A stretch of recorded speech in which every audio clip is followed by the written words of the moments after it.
E aí, galera do terceiro ano, tudo bem? Voltamos, né? E voltamos com nossa Física B. Eu falei para vocês que a gente ia retornar, né? Com essa questão aqui da relatividade. Bom, prestem muita atenção, tá? O que nós vamos conversar agora é sobre elementos relativos, tá? Ou melhor, nós vamos trabalhar agora uma ideia, tá? Que contradiz a nossa física clássica, tá bom? Que contradiz a nossa física do movimento, a nossa mecânica, tá? Que contradiz a física de Isaac Newton, ok? A física relativista e a física quântica, elas são novas teorias, tá bom? Nós vamos aplicar a movimentos, a variação de tempo, velocidade e assim por diante, onde a luz, ela é um elemento absoluto. Como assim, professor? A velocidade dela é absoluta, é sempre a mesma, tá? Independente do observador, tá? Ou independente do ponto de referência, tá bom? Se um objeto está viajando, tá? Próximo da velocidade da luz, será que ele consegue enxergar a luz? Ou a luz se movimentando mais lentamente? Não, tá? A luz, ela contém uma única velocidade, independente do observador ou do referencial, tá bom? Bom, nós vamos trabalhar hoje a aula 16 e 17. A aula 16 e 17, elas trabalham uma comparação entre as ideias de Isaac Newton e Albert Einstein, tá? Vamos introduzir também o nosso Hendrik Lorentz. Hendrik Lorentz, na verdade, ele criou o fator de Lorentz, que foi fundamental para quantizar, tá? Essa ideia relativista, ou a ideia do relativismo em relação à teoria de Albert Einstein, tá? Ele aplicou dois postulados, tá bom? Esses dois postulados tiveram uma significância ou um significado quântico, tá bom? E um significado quantizado, matematizado, tá? Quando Lorentz aplicou o seu fator, tá bom? Tanto que Hendrik Lorentz, ele era um matemático holandês, tá bom? Que ele trabalhou e criou um fator que realmente demonstrava o movimento da luz, tá? E os fatores relativistas em relação aos elementos que geravam essa velocidade ou que se comparavam com essa velocidade, tá bom? Por exemplo, quando você observa um elemento, um corpo se movimentando próximo da velocidade da luz, isso pode ocorrer fatores relativistas, tipo, pode acontecer a contração do espaço, distância pode diminuir, né? A distância com relação ao observador pode diminuir, tá bom? O tempo, ele sofre uma dilatação, tá? Como assim, professor, o tempo sofre uma dilatação? Em relação ao observador, quando um corpo se movimenta, o tempo para esse observador, ele permanece dilatado, ele atrasa, tá? Para essa pessoa que está se movimentando com a velocidade da luz, esse corpo que está se movimentando com a velocidade da luz, o tempo permanece o mesmo, tá? O tempo dele é um valor, o tempo para o observador é outro maior, tá? É como a teoria dos irmãos gêmeos. Eu tenho dois irmãos gêmeos, um fica na Terra, outro viaja, né? Em uma nave com uma velocidade próxima da velocidade da luz.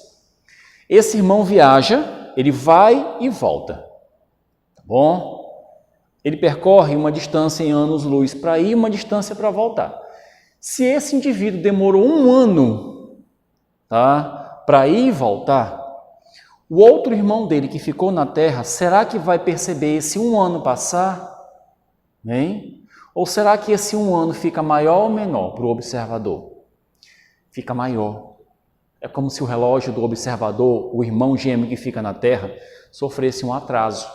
Ou melhor, para esse cara que fica na Terra, o tempo vai passar lentamente. Vai demorar 2, 3 anos, tá bom? Ou melhor, o irmão que viajou, ele volta mais novo, tá? O irmão que ficou, ele aparenta ser mais velho, tá certo? O tempo sofre uma dilatação com relação ao observador, tá certo? Então, são fatores relativistas, certo? Que nós não exercitamos na nossa física do dia a dia, tá bom? mas que existe uma ideia quantizada, tá? Bom, vou tentar explicar para vocês matematicamente como funcionou essa ideia e como eu vou comparar, tá bom? Isaac Newton e Albert Einstein. Para Isaac Newton, o tempo e o espaço são absolutos, eles não sofrem variação, tá? É como a luz de Albert Einstein. O espaço e o tempo para Isaac Newton são absolutos, independente do movimento, tá? Independente do movimento.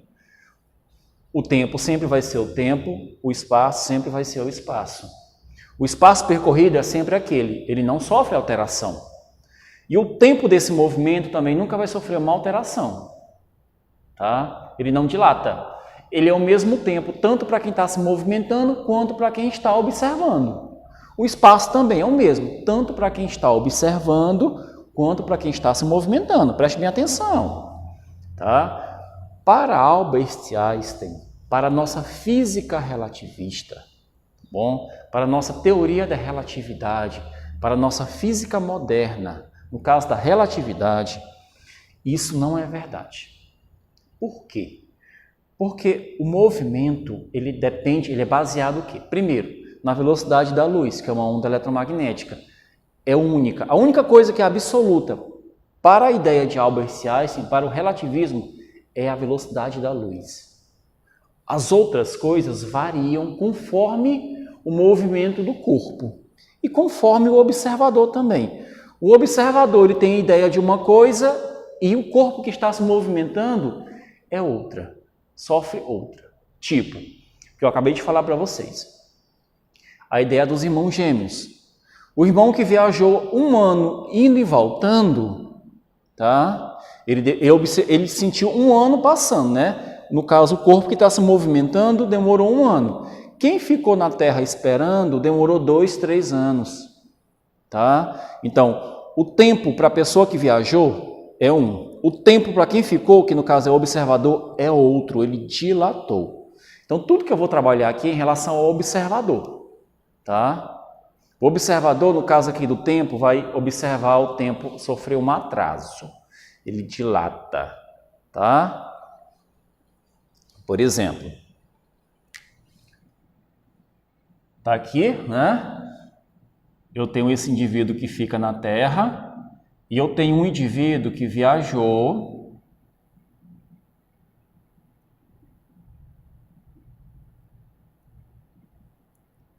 Esse indivíduo, ele viajou para o espaço, tá? Esse outro indivíduo, que no caso pode ser o irmão dele, ele viajou, o tempo de viagem dele para ir e voltar foi 1 ano,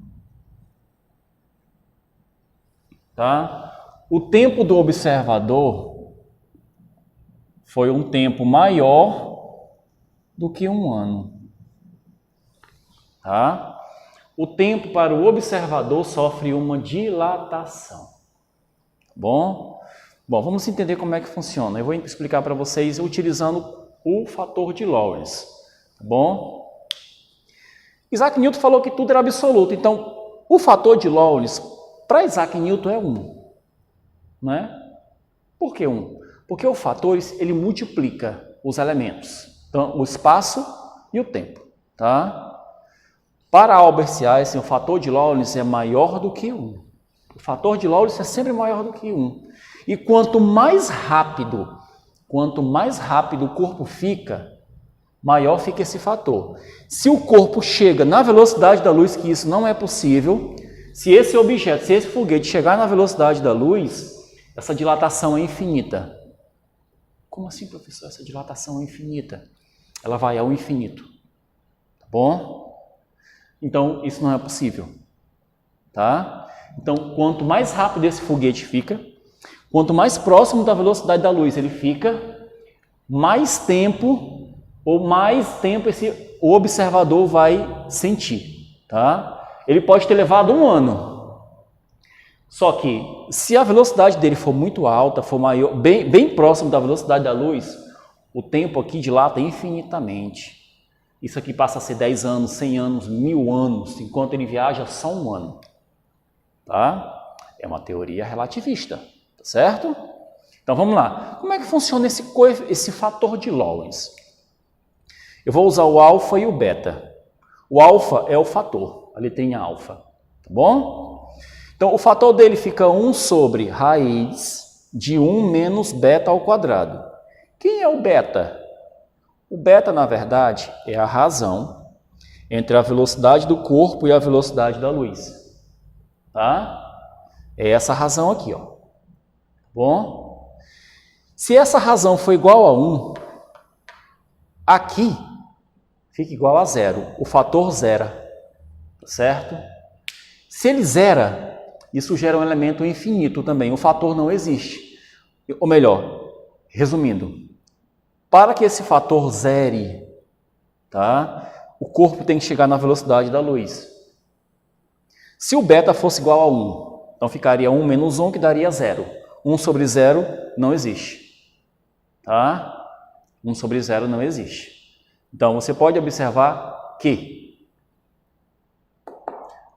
o fator não existiria. Então, é impossível que esse corpo atinja a velocidade da luz. Ele pode atingir uma velocidade próxima, tá? Bem próxima.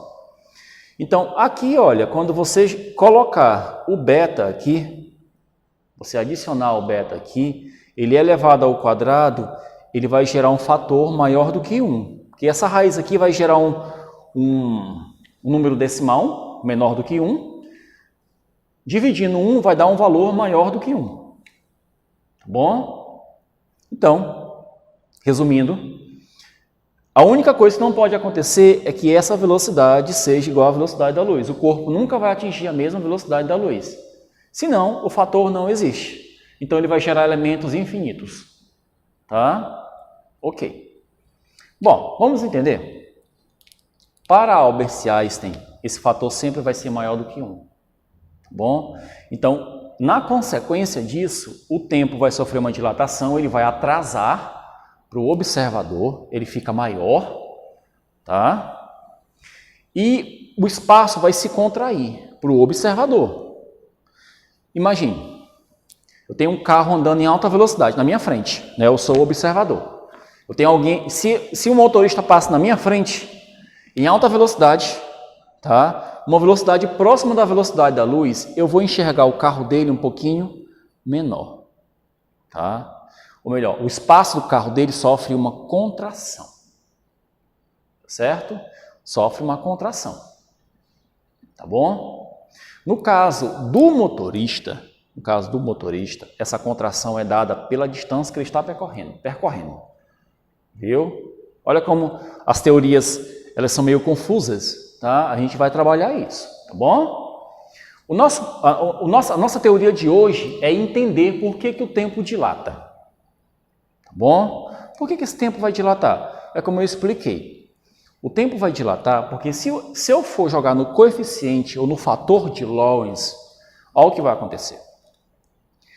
Esse aqui é o tempo final, esse aqui é o tempo inicial. Tá?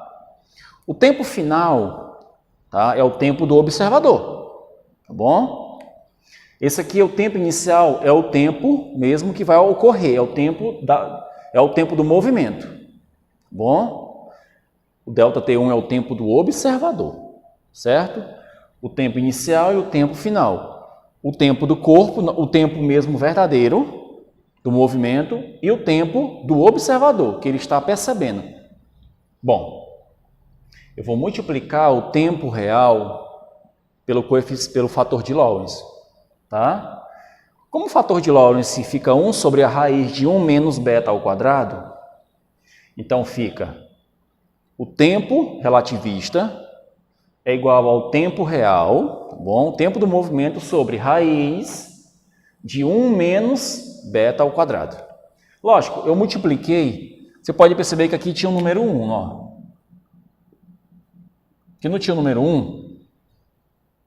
Então, esse ΔT0 multiplica pelo 1, ele fica, né, como o numerador, tá bom? Então, nós temos a fórmula aqui do tempo relativista, tá? Ele vai sofrer um atraso. No nosso na nossa teoria, no nosso estudo, vamos chamar de dilatação, tá bom? Vamos entender mais ou menos como é que vai funcionar? Eu vou explicar para vocês com relação a uma questão, tá bom? Esse tempo aqui, ele sofre a dilatação, nós temos aqui o nosso coeficiente, tá certo? Aí eu vou explicar para vocês como eu vou aplicar aqui com relação às ideias de Isaac, Albers e Lawrence. Lembrando que Isaac é simples, nada se modifica. O fator dele é 1. Se você imaginar, para Isaac Newton, se eu multiplicasse, para Isaac Newton, vamos entender, para Isaac Newton, o nosso delta T1 seria igual ao delta T0 multiplicado por 1, porque o fator de Lawrence para Isaac Newton é 1. Então, multiplicando por 1, o tempo final, que é o tempo do observador, é o tempo inicial, que é o tempo do movimento. Então, tudo é absoluto, tá? Para Isaac Newton, o coeficiente continua sendo 1. Para Albert Einstein, esse coeficiente é maior do que 1, tá? É maior do que 1. Significa o quê? Que para Albert Einstein, esse delta T1 é maior do que o delta T0. Tá? Tipo, delta T1 vai ser delta T0 multiplicado por 1,1. Né? Vai dar um valor maior, não vai? Com certeza. Então, nosso tempo vai sofrer uma dilatação. Tá certo? Eu vou apagar aqui essa teoria que está aqui atrás. Vou colocar uma questão que, inclusive, é uma questão da nossa apostila, tá bom? Vou pegar a nossa apostila aqui para que você tenha um entendimento melhor sobre essa ideia da dilatação do tempo, tá certo? Eu vou aplicar justamente no fator de Lawrence, ok? Forte abraço, volto já já, tá certo? E aí, galera, voltei, né? Bom, voltei agora para a gente trabalhar a nossa questão, tá certo? A nossa questão, ela é a primeira questão da página 185, ok? Bom, o que essa primeira questão ela vai citar? Tá? Ela vai falar o seguinte, me acompanhe, tá? Vou fazer a leitura aqui da nossa apostila, ok? Suponha que uma espaçonave viaje com velocidade de 0,8 c. Ou melhor, essa espaçonave ela vai viajar com 0,8, tá? Décimos da velocidade da luz, tá bom? Em que c é a velocidade da luz? Suponha que se possam desprezar os tempos de aceleração e desaceleração da nave durante uma jornada de ida e volta que leva 12 anos, medidos por um astronauta a bordo. Pode-se afirmar que um observador que permaneça na Terra terá envelhecido em anos. Bom, a teoria dos irmãos gêmeos, tá bom? Ou melhor, quem fica mais velho. Quem viaja, volta mais novo. Tá bom? Essa aqui é a teoria. Bom, no nosso entendimento,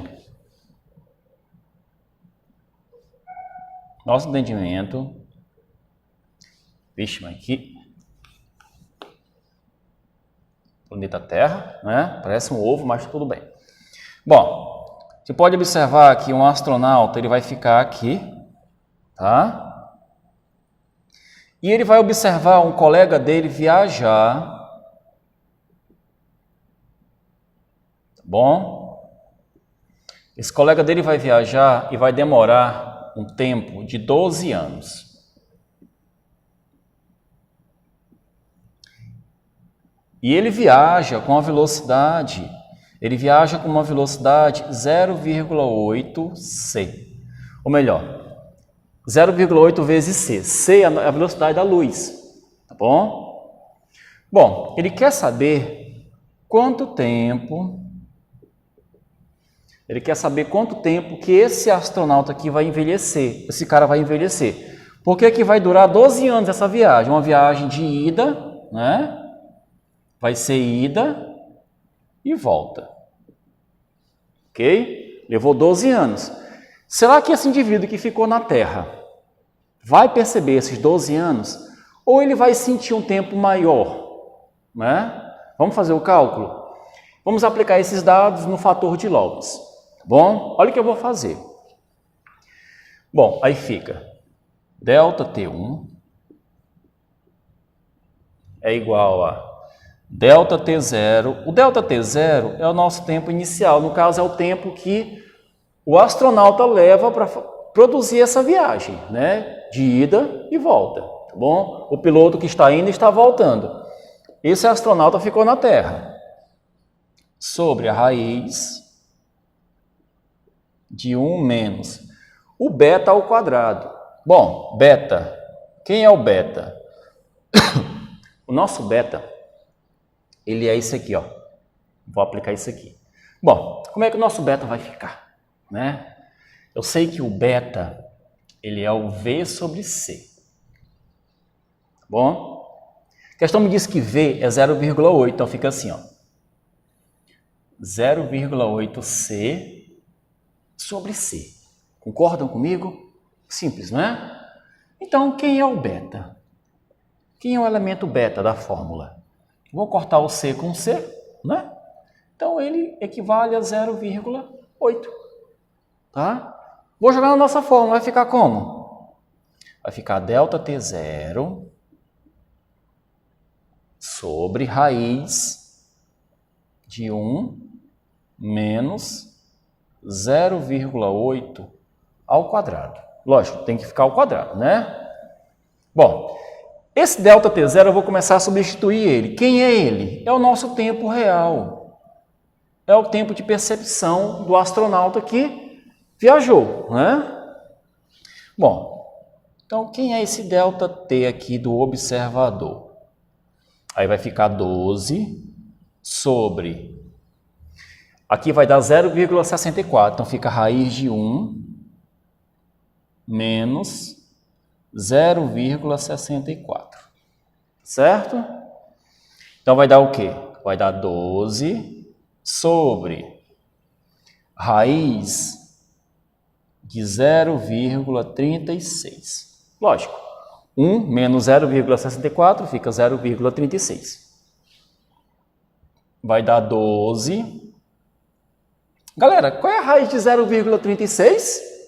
0,6, exatamente. 0,6. Ok?